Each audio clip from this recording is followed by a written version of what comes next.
or the US. But in this instance, we actually want to cover that of the Chinese job market, where programmers are being replaced by AI.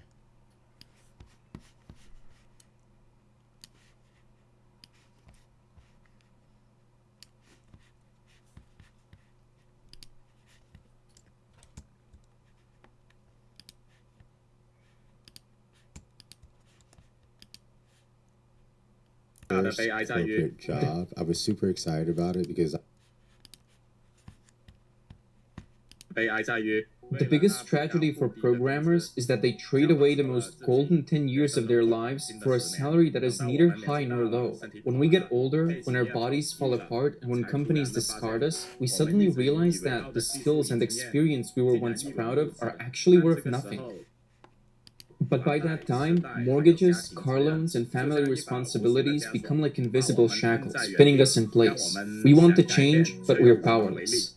In the future, 95% of people in these buildings will lose their jobs. Why? Because now an AI agent can replace the work of 100 real humans. This is how powerful it is. Our company currently has 50 programmers working on development. Compared with traditional large companies, that is equivalent to 5,000 people. Because in the past, each programmer would direct 100 AIs to write code every day. We no longer need that many people. We simply do not need that many people. In the future, we will only need one chief engineer. That person must understand how AI makes decisions and how to command it, and continuously guide AI to complete the work. We always thought physical labor would be the easiest to replace, but now I have to say, it is actually mental labor that is easier to replace.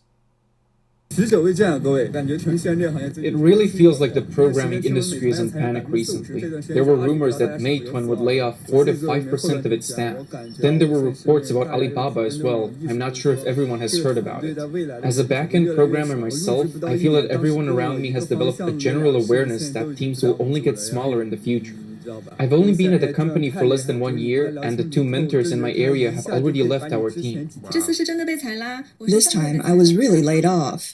I was let go last month on May 22nd. Then, yesterday, on June 15th, my severance package and my May salary were both paid out together.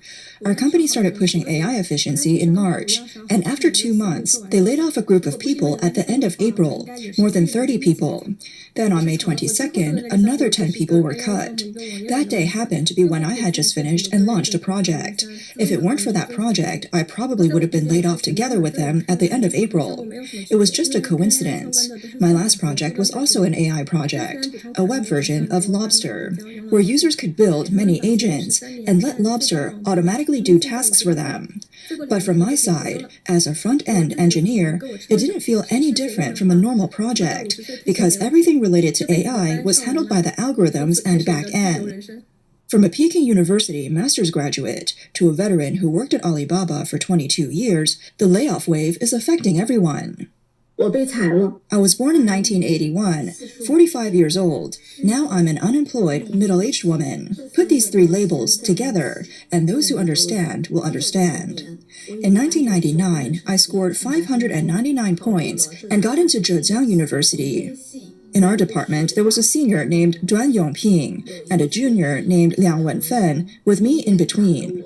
In 2003, right after graduating from university, my first job was at a small company with fewer than 1,000 employees at the time. That's Alibaba. My first role was not high-level tech or a fancy product manager position, but cold calling customers every day in sales. In my second year, my income quickly rose from 3,000 yuan to 10,000 yuan, and I was soon promoted from phone sales to the youngest team leader at the time. Within just a few years, I moved up rapidly in both position and salary. At my peak, I even made a bet with Jack Ma, leading my team to increase the automatic renewal rate of 1688 from 10% to 50%. At my lowest point, I stayed stuck at level P7 for a full 8 years, almost giving up on the company because I never got promoted to P8. Recently, when faced with the optimization notice, both sides had no disagreement on compensation. She accepted the company's severance package and chose a dignified departure, without any intense negotiations. After being laid off, she plans to start a business near the Alibaba campus and shift into short video content creation. After this incident was exposed, related topics attracted over 900,000 views. Beyond the compensation itself, what sparked discussions was the question of job security for middle-aged workers. In the comment section, many people lamented that working people really have no sense of security at all. Many professionals expressed regret, saying that 22 years of youth were exchanged for a graduation certificate, and that the family culture in big tech companies collapsed under cost-cutting pressure. At age 44, reemployment in the internet industry has extremely high barriers, and most ordinary people do not have substantial assets as a safety net. Once unemployed, they can easily fall into survival pressure. One user commented that it's really tragic. After working for so many years, middle-aged people have aging parents and children. They said large companies should have more humane management. Some users also believe this employee fully benefited from the internet boom, already owning property in major cities, and has full social insurance contributions. For her, being laid off may actually be an early retirement opportunity. Some Weibo influencers argue that this case resonates widely, not just because of one person's experience, but because it reflects the broader contraction cycle of major internet platforms. Behind it lies corporate strategic downsizing, intensified market competition, and the collapse of individual job security. Recently, layoffs across major Chinese internet companies have reached an unprecedented scale. Alibaba, Tencent, ByteDance, Meituan, and Baidu have all reportedly made varying levels of adjustments, affecting roles such as front-end, testing, data analysis, and operations. In some business lines like travel, content, and e-commerce support, optimization rates reportedly reached 30 to 50%. Wow. According to Chinese media outlet NetEase, over the past 18 months, the 5 major internet companies in China collectively laid off more than 130,000 employees. Alibaba cut around 66,000, or 34%. Baidu cut 9,600, and JD.com is also reportedly planning to cut around 12,000 positions. But it is important to understand that these public figures only reveal the tip of the iceberg. The real scale of job cuts is far more alarming. At present, layoffs in China's internet industry are largely revealed through employee posts on social media.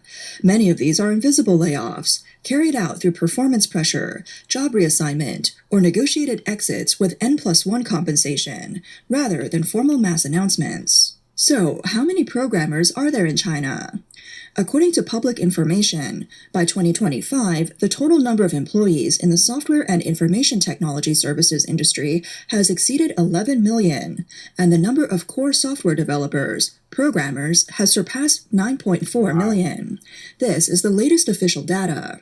Among them, about 5 to 6 million are core developers, while roughly 3 to 4 million work in testings, operations, and related roles. Between 2022 and 2024, major internet companies collectively laid off more than 30,000 employees. By 2026, the layoff wave has become even more intense. She said 30,000? I believe she meant 300,000. Unless the graph is showing incorrect information, or she is relaying incorrect information unintentionally, but on the graph it says it's actually 300,000, which is a ridiculous amount. This is ridiculous. The current estimated unemployment scale is around 80,000 to 1.2 million. Okay, yeah, she's so I mean, it has to be. It's 800,000. She's just pronouncing 80,000. Accounting for about 10 to 15% of the workforce. This has already become a shock on a million-person scale. Industry research shows that entry-level programming roles face an automation substitution risk of over 80%. Those who are still mainly doing basic code implementation are increasingly feeling the pressure. A programmer said, after AI became widespread, large tech companies started optimizing staff much faster than before, because workload accounting is now directly tied to AI tool efficiency. Many insiders are already warning that the layoff wave in big tech is not a one-time shock, but a cycle that is getting out of control. The second half of 2026 is expected to see even more frequent cuts. With the impact of AI, demand for junior programmers in big companies has dropped sharply, and salaries have steadily declined. Even master's graduates from top universities may remain unemployed for more than half a year. I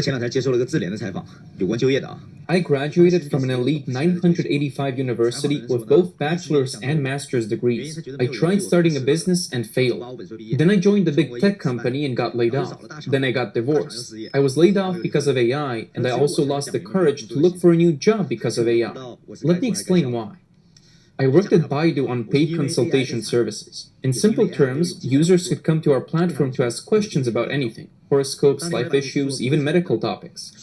Later, the company launched a new product, you all know it, Wenxin Yiyan. Then we were told that the entire company must go all in on AI.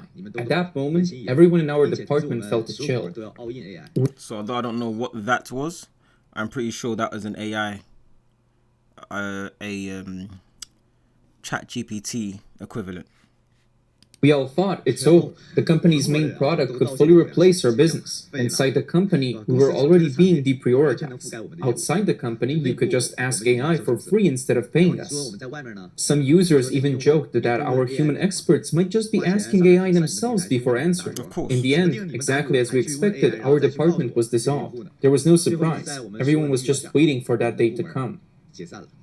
Another older Beijing migrant programmer was suddenly laid off. The severance was paid properly, and the process was quick, but his wife was about to give birth, leaving him under enormous financial pressure.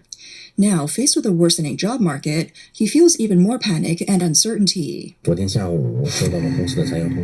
Yesterday afternoon, I received a layoff notice from my company. Hello everyone, I'm Lao Zhao, 38 years old. I have been a migrant worker in Beijing for 12 years, and I have worked in software development for 12 years. Actually, I had already sensed it coming. We had been building a lot of AI tools, and some traditional products were gradually being shut down. It was obvious the company's business was shrinking. Earlier, many operation colleagues were already laid off. This year, with the rapid development of AI, the company shifted toward AI transformation and built an internal system. That became the main project, so I already felt that it would be my turn sooner or later. I just didn't expect it to come so fast. It was sudden, because just the day before yesterday, I was still receiving work assignments. Then yesterday afternoon, I got the layoff notice. After I went downstairs, I felt a bit uncomfortable. Looking back at the office building, the city I had stayed in for 12 years suddenly felt unfamiliar. My wife is due in 2 months, with the baby expected in August, so the pressure is very real. I used to think that as a programmer, as long as you can write code, you will always have a job. Only now do I understand that in the adult world, there is no such thing as a permanent iron rice bowl. The pressure faced by programmers in China comes from both intense workloads and rapid technological change. It demands extreme physical endurance and continuous learning ability. Anxiety about entering the industry is very common. Even on weekends, many programmers dare not relax, fearing they will fall behind technological updates. Many programmers say they work themselves to exhaustion, only to be discarded. This sense of humiliation and despair cuts deeper than helplessness itself. I was laid off. 8 years in Beijing, 30 years old, working in the internet industry. I had just finished working overtime on the weekend when my manager said, "Let's have a chat." I immediately understood it was coming. The whole team was cut. The manager kept softening the message, saying the project had ended and the company was in difficulty. On the surface, I said, I understand, but inside I was already extremely anxious. This is my second time being laid off. Do you know, I struggled with whether to resign for a full month, staying or leaving, my mind fighting itself every day. In the end, life just pressed the pause button for me. I'm 30 years old now. I worked in the internet industry like a machine. Finally, I can catch my breath. Video platforms. These stories keep repeating on Maimai, Xiaohongshu, and Douyin. The cruelty of internet layoffs is that they're hitting a group of people who were once seen as part of the middle class. As one programmer said, the moment of being laid off feels like being a piece of sugarcane that had been squeezed dry and spat out. Those who worked day and night writing code, accepting endless overtime, and enduring everything end up becoming the first wave of casualties in the AI era. Working overtime, staying up late, and keeping a 12-hour-a-day, 6 days a week schedule, only to be quickly discarded in the face of quarterly KPIs or AI optimization, means not only financial loss, but also a huge psychological collapse. Many people have invested their youth, health, and family time into these so-called high-paying stable jobs. Buying homes, getting married, having children, taking on mortgages, all of this is tightly linked together. Sudden unemployment is not just loss of income, but the collapse of identity itself. I worked so hard, followed all the rules, so why am I still being discarded? On Xiaohongshu, the topic of AI anxiety has received over 7.8 million views, where users are discussing whether AI will, like the mechanized looms of the 19th century, replace manual workers and take away their jobs. Once upon a time, China's internet industry was seen as a symbol of high salaries and rapid growth. Many believed that joining giants like Tencent, Alibaba, Baidu, and ByteDance was a ticket into the middle class. Therefore, many programmers have gritted their teeth and endured heavy overtime routines inside these companies. However, the health condition of middle-aged programmers has been steadily declining. In January of this year, Guangzhou-based programmer Guan Hui, aged 32, suddenly passed away after working for 7 years at Shiyuan Technology. Wow. But he often worked overtime until 2 a.m. On the night before the incident, he returned home at 10 p.m., went to sleep at 1 a.m., and the next morning collapsed after leaving home. He was sent to the hospital but could not be saved. The company did not provide compensation. His wife made a heartbreaking appeal. Do not sacrifice your life for work. Once you're gone, everything you were once proud of will turn into nothing. During its rapid expansion phase, China's internet companies relied on a human-see strategy. They employed extreme workload pressure to seize time windows, but when the industry shifted from wild growth to refined, high-quality development, the consequences of that model began to appear. These include talent exhaustion, high health costs, unstable families, and ultimately reduced long-term innovation capabilities. The 2026 job market in China is undergoing an unprecedented shock. Continuous economic downturn, relocation of industrial chains, and downturns in real estate and manufacturing have led to a sharp reduction in available jobs. At the same time, tens of millions of university graduates are entering the job market, creating enormous employment pressure. The internet sector, once a reservoir absorbing large amounts of highly educated young people, is now under severe contraction due to layoffs. Many companies are not only reducing hiring on a large scale, but also eliminating entry-level development positions entirely, leaving almost no clear path for computer science graduates to enter the industry. At a deeper level, a structural contradiction in China's labor market is becoming exposed. Traditional industries are unable to generate enough jobs,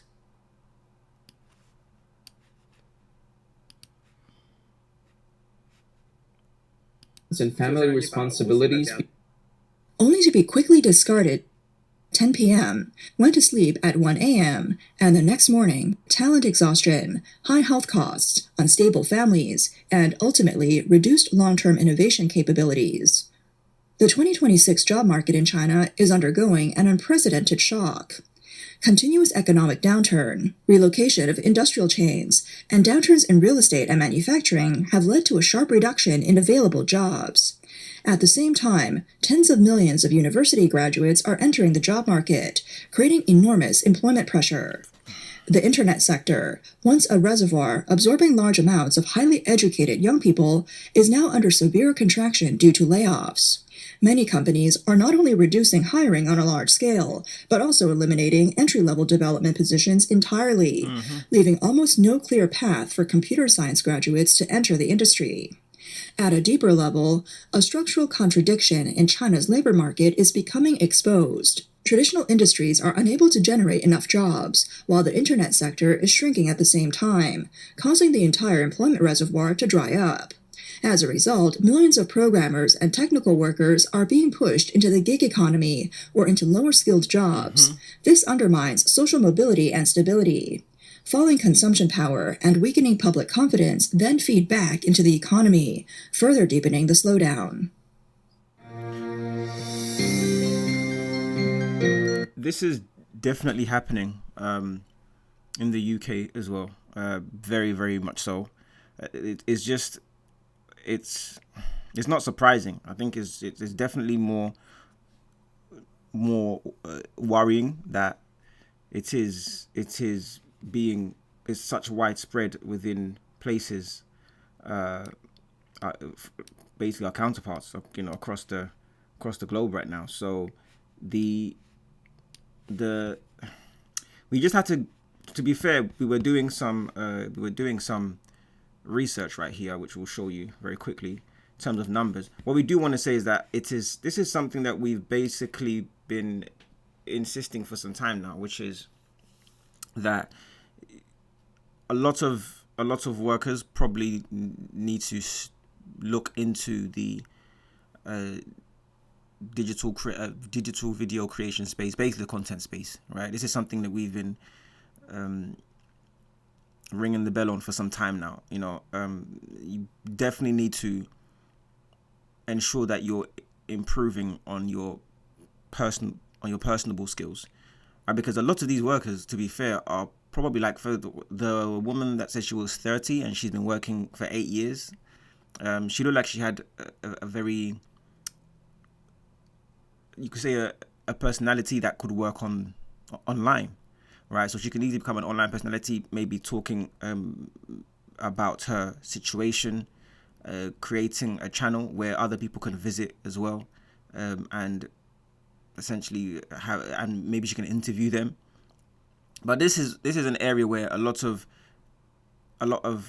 employees, a lot of workers, especially within the tech sector, internet sector, should definitely be looking to turn into the content sector right now, very quickly, more than ever, because it's going to become congested. It's already congested, to be fair, but not everybody is putting all their efforts and power and everything they have into content creation, because if they did, it's going to become a lot more competitive, and once it becomes a lot more competitive, a lot of people won't be able to get in. But as we've always said, that there's people that are very talented, right, that should actually be in this space, the content space, right, and start to capitalize on the fact that people want to hear people talk right now, and it's only going to draw human beings towards being human beings, right? Watching human beings, appreciating human beings, the skill set of being a human being, because there's stuff that AI cannot replace from human beings, and we already know what that is, which is obviously the main one is being human beings. So when you see people that are talented, that are showcasing themselves, whether it be from public speaking, or whether it be from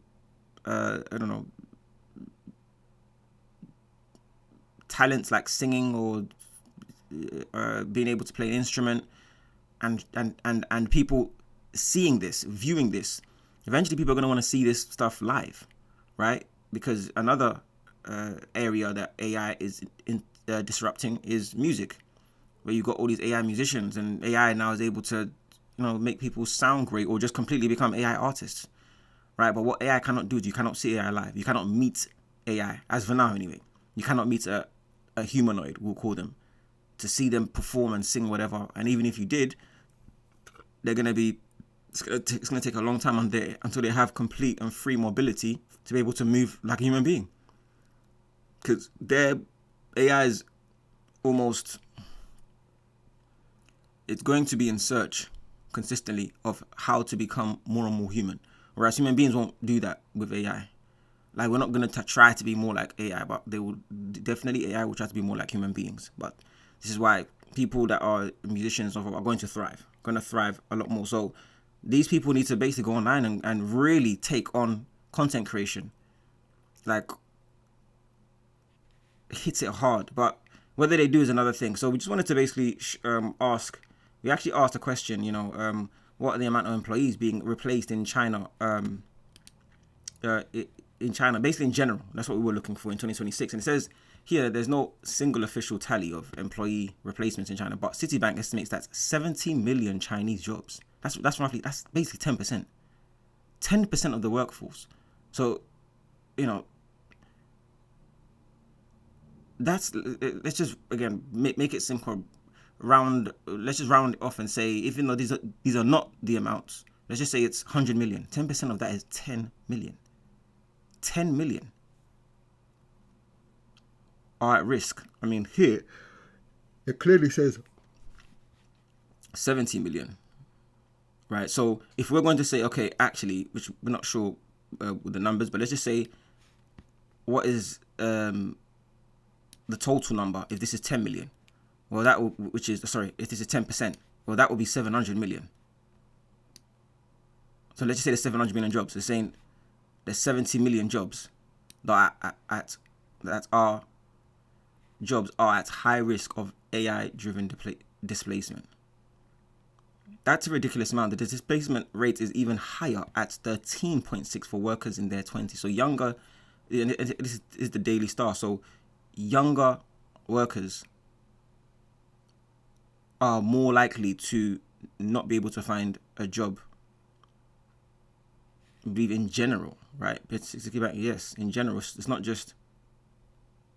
I don't think they're talking about Citibank, because that's they're definitely not talking about Citibank. 70 million people don't work for Citibank. So in general, the automation wave and workforce replacement is characterized by specific trends across sectors, tech and AI adoption. Tech giants like, as I said in the video, Alibaba, Tencent are increasingly relying on AI. They do say that these, not specifically these companies, but a lot of these companies that did lay off people for AI are now having to hire them back, or at least hire human replacements back, because AI is not, is not as efficient as it can be right now. But once it becomes even more efficient, so what they're doing is that they're hiring human beings just for the time being, right? And then they can hire, and then they can probably, if law allows them to, let them go again once the AI is being fine-tuned and able to do the job even more efficiently, because AI will become more efficient. What you will find though is that there are laws, actually. Is it here that there are laws that state that companies cannot lay off, is it more than 10% of people? And this is basically in China. There are laws that state they can't lay off more than 10% of people, with the reason being that it's just AI, something of that sort, basically. But that's a law which actually should help people. So these are laws that are combating this. So to be fair, it could actually be more. It could actually be more. If I was to find this, is it jobs?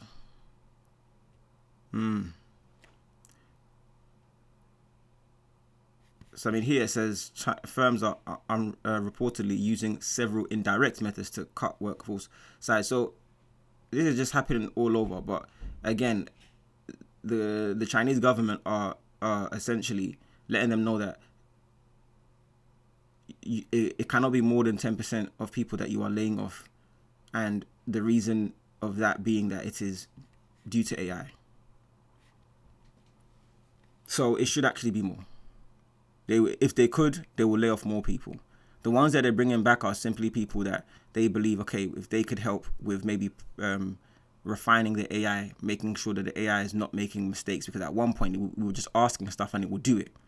But now we're realizing certain mistakes are being made because AI might not take taking the full context of stuff before making a decision. Who knows as to why? But eventually these people will be replaced again, because AI learns exponentially. So in the entertainment and media, micro drama and video, production teams are experiencing steep contraction. Some production departments have shrunk from 40 to 30. That is pretty much, well, that's like, what, 60, 70%? So from 40, so that's 30 people basically being sacked. That's basic. I mean, that's what, 75%? As tools, as AI tools take over content generation. This is crazy, bro. This is why it's very, guys, we're going to keep saying this, like, ensure you try to get into content creation. This is not the answer. We're not saying that's the answer, right? But for many people, they have the personality to become a content creator. Now, obviously, there's other things that you're gonna need, basically being able to just know certain certain equipment, like certain video equipment that's going to help you record stuff if you're going to record yourself, or if you're going to use something a bit more like I will set up here, which is recording the screen and so forth, being able to, okay, I need to use this to design, to make the design, and, you know, ensuring that you have the right audio equipment, making sure you're buying the right mics or external mics, you know, if the mic on that is attached and included within the system you're using isn't good enough, get an external mic. Rode mics are quite popular. All these type of things, it's not necessarily hard. You can just Google this stuff and find out now how you're, you know. But another thing that we're also thinking is, because over here we try to always look for solutions, you know, solutions to a problem many people are calling existential. Well, I mean, first off, for every threat there's opportunities, but we cannot see the opportunities right now because everything is happening so quick. Everything is very frantic. But this is why we've always use. Please try to use apps like Replit and Base44 to create your own apps, because there's never been a better time right now than to try to create your own business. Because if companies are realizing they can do this with AI, what makes you think you yourself cannot? Is going to make your productivity. It's going to boost your productivity up. We want to say 50%, but let's give it a moderate 30%. That's a massive boost. Because you can now say, okay, Replit, can you help me build a platform that, you can say, I don't know, a AI jobs board. Replit, can you help me build an AI jobs board? There are a lot of new roles that are being created because AI is now part of the job economy. There are now going to be a lot of new job roles that are going to need humans to be supporting and actually working with AI, because AI just cannot do it alone. There's going to be something that there's going to be people that need to oversee the work of AI, and then you can then build your job board off of that. There's just so many opportunities that there are people that are definitely looking into these things, but they may not be the best people to execute, whereas you've not got into that space yet. You know, there's people that are getting laid off. Very, very simple. Okay, if you guys are coders, it would be great for you guys to, again, because people are not, usually people have to know each other in order for them to maybe want to work together, whereas working together is probably what would, because you think about it, you were in an organization, you were working together and you were all working towards one goal. Well, if you did the exact same thing, come together, right, those have been laid off, you've got the understanding of how the business works, for example, in Alibaba, right? You get laid off, let's just say you get laid off Alibaba, understand how the business works over there, and you start getting people that worked in different departments that got laid off. You guys come together and try to start using, again, working together to start using platforms like Replit and Base44, obviously, as well as platforms like ChatGPT and Claude, right, which will help you in organizing your ideas, right? You guys work together, talk together, okay, brainstorm. Oh, this is a great idea that we might want to kind of focus on, because there's a opening within the market. There's so many openings in the market right now, so many. But it's like people have things to do in terms of having to pay bills, take care of family. We understand. We definitely understand. So this should actually be to be focused on those that are maybe in their 20s, that maybe just graduated, finding it hard to find a job. Come together with people that are like-minded, that, you know, are also graduates and pretty much studied in their field of expertise. You guys come together, brainstorm, use Claude to brainstorm, help you guys put everything together in terms of organized structure, you know, agile framework. Go from there, use Replit and stuff to build whatever you're building, and then slowly but surely you guys are going to start creating something that you never thought was even possible. You did not think that was possible. You know, it would be great to, for example, this is Base44 here, guys. For those that probably just hearing these things we're saying, look, Base44, build it now. We don't even think you need to.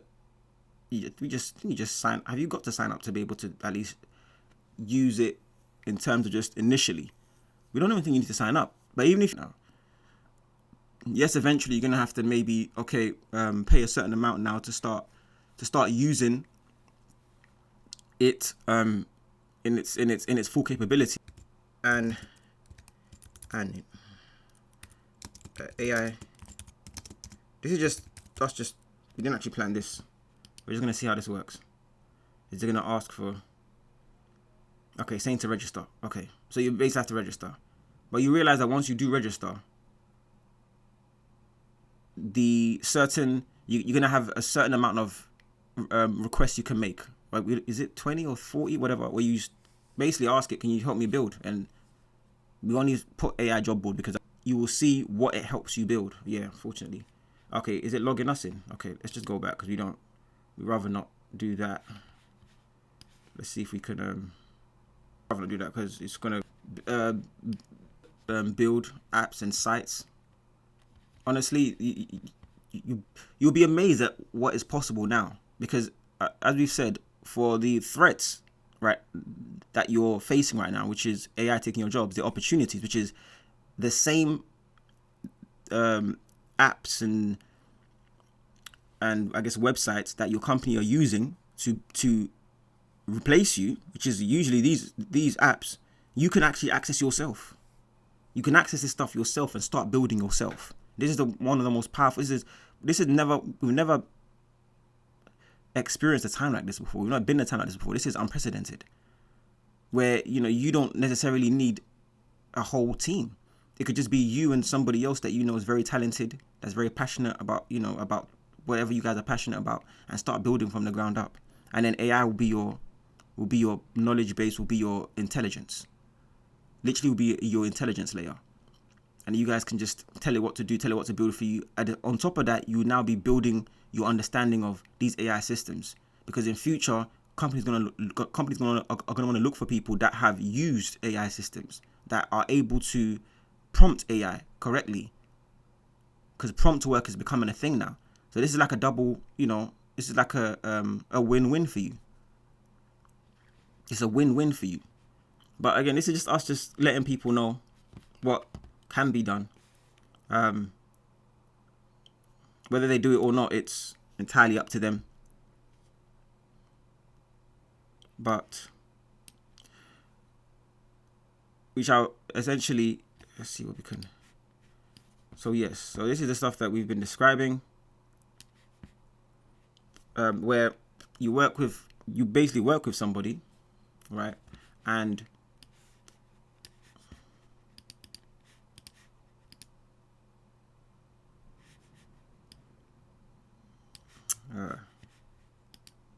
that wasn't good.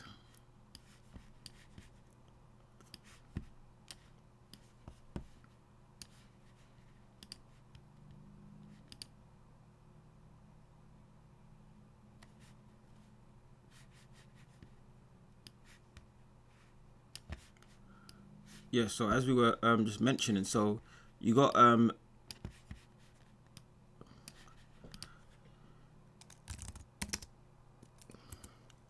Replit here, where you can help you build apps. So if you know anybody that's as talented and as passionate as you about building something, this is what you guys can use. You can use this, and it cuts down, you having to grab all sorts of experts from different fields. No, just grab somebody that is very passionate what you do. You guys can make AI the base layer, the intelligence layer, and you guys can just be calling the shots basically, because you can start using what they're using to try to build something. Because these companies, this is exactly what they're using. So that threat, that's clearly a threat to you, could now also become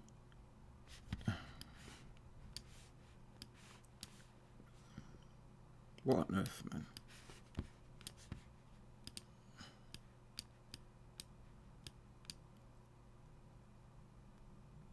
So that threat, that is a threat to you, can also become a positive, right? An opportunity. Because if you start using what they're using, well, everyone's on the same playing field. They just obviously have a lot more. They have a lot more access due to they're able to pay for the higher subscriptions to get the best out of it. Get the best out of Claude and what may have you. But this is definitely an area which people definitely want to look at. But we're going to leave it there. Definitely let us know what your thoughts on the video you just watched. Do you think it's gonna get worse? Do you think we're right in the fact that people that start turning towards digital content creation are people that are going to be able to capitalize? Because this is where everybody is basically going to get pushed to. You already seen many people are getting pushed to gig work, but a lot of people are getting pushed to the content creation space, which is going to essentially not just squeeze out but weed out those that are just in the content space and simply surviving because they got there first. They're already capitalizing because they got there first, but then if they're not able to deliver when it comes to entertainment or being able to provide products that people can consume, videos people can consume because they're entertaining, or they can learn from, then they're going to struggle. So let us know what you think, guys. Thank you for tuning in. This is the FinTech Report. Like, comment, subscribe. We'll catch you on the next one.